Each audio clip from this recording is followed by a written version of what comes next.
No one better to ask than football journalist Tim Vickery, who joins us live from Rio de Janeiro. Tim, I'm not sure what the time the games are going to be on for you. Probably about lunchtime, I would imagine. They're all live on Brazilian TV. I fear that production might fall a little bit during vital games.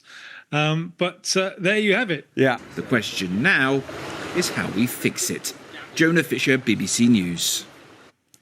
Now, for millions of football fans, young and old, today is the day, because the European Football Championships kicks off today with 24 teams, including England and Scotland, battling out over the next month, hoping to emerge victorious. Very much enthused by this generation of attacking talent that England have, but I'm somewhat worried about the other end of the field. A year and a half ago, and they go into this tournament as the favourites. All right, Tim, quick prediction for tonight. Germany v Scotland. Sorry, my Scottish friends, I can't see past a Germany win, maybe by 3-1. All right, we'll find out, and we will come back to you on that. Kick-off 8 p.m. UK time. Immobilized assets should be used for defending lives of Ukrainians from Russian terror and for repaying the damage aggressor caused to Ukraine. It's fair and absolutely right. 50 billion for Ukraine, but 56 billion for Elon Musk. Tesla shareholders approved the biggest pay deal in corporate history for the company's CEO, despite fierce opposition from some. I just want to start off by saying, hot damn, I love you guys. Yeah. Plus, $50 billion from the proceeds of those frozen assets. To put that money to work for Ukraine.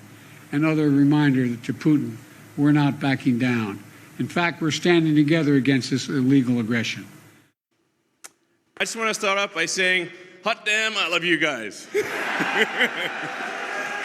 This shareholder vote puts Elon Musk one step closer to becoming the most generously compensated chief executive in U.S. corporate history. The pay package would award Mr. Musk rights to a roughly 10% stake in Tesla, valued at around 300 times what the top-earning executive in the U.S. made last year.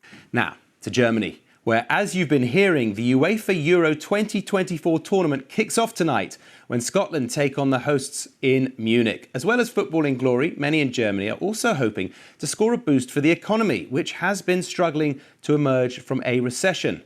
Well, 24 countries are competing for the European Cup. 2.7 million match tickets are available over the 4-week tournament, and hundreds of thousands of fans are expected to travel to Germany. It's hoped the event could make 2024 Germany's best ever year for tourism. And of course, the country's many breweries are expecting to toast an increase in beer sales. Well, Dr. Christian Rausch is senior economist at the German Economic Institute. He's in the German city of Cologne. Don't really do what they say on the tin. They mask things. So they release a fragrance into the air that contributes to the problem, if anything. So testing is not done in spaces. Sometimes it is, and it's done as an initiative, perhaps for duty of care over staff. What we're trying to do is make it more mainstream. And is working with a purpose a key motivation for you? Absolutely. Yes, it is. And I mean, it's a hard-hitting subject. From discovering indoor air as a dark art at university, and you really took on a male-dominated world in terms of commercial property, very much like Mrs. Clicquot. Yes. So, yeah, discovered it at university. As you say, it was a dark art. So it was mysterious. It was quite exciting. That's what first introduced me to the space. And then it was just so strange that we knew so little, and that so little was being done in not only the domestic setting, so our homes, but also commercial offices. Yes, I mean, you can open a window. I'm sitting in King's Cross at the moment. I might not want to do that because there are obviously times of day and places in the country where if you open a window, it's going to introduce a new problem. But it's now mandatory for homes to have trickle ventilation. Now you're absolutely sorry. Please finish. So it's the little slats above the window that you can open overnight. So when the air pollution is lower outside, you can open those, and it reduces the buildup of pollution indoors. You don't know what you don't know. Absolutely, Francesca Brady, CEO of Air Rated, helping us know about the air inside. Thank you for that. Thanks for your company. Do stay with us here on BBC News. 2024, Italy versus Albania tomorrow, followed by Serbia versus England Sunday. Watch live on BBC iPlayer.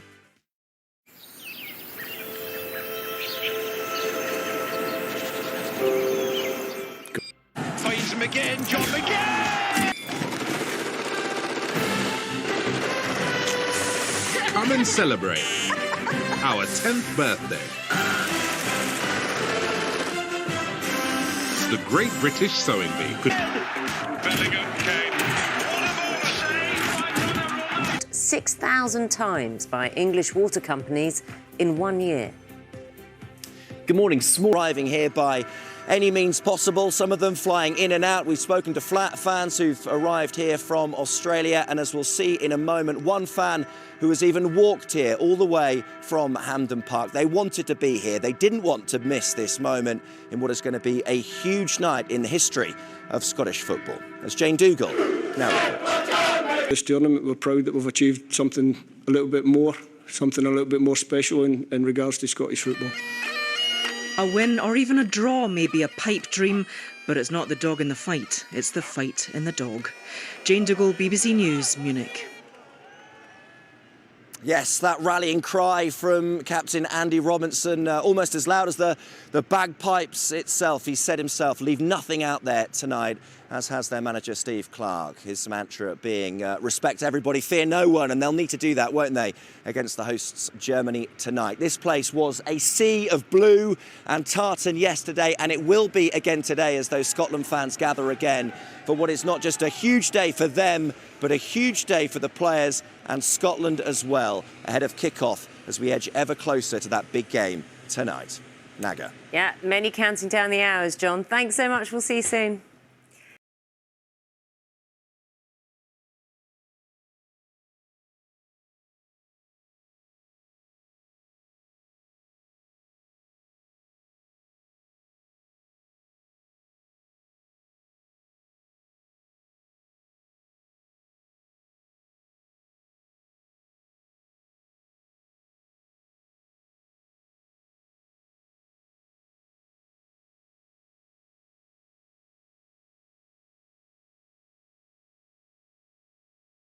Yeah, we've done our sweepstake. Yes.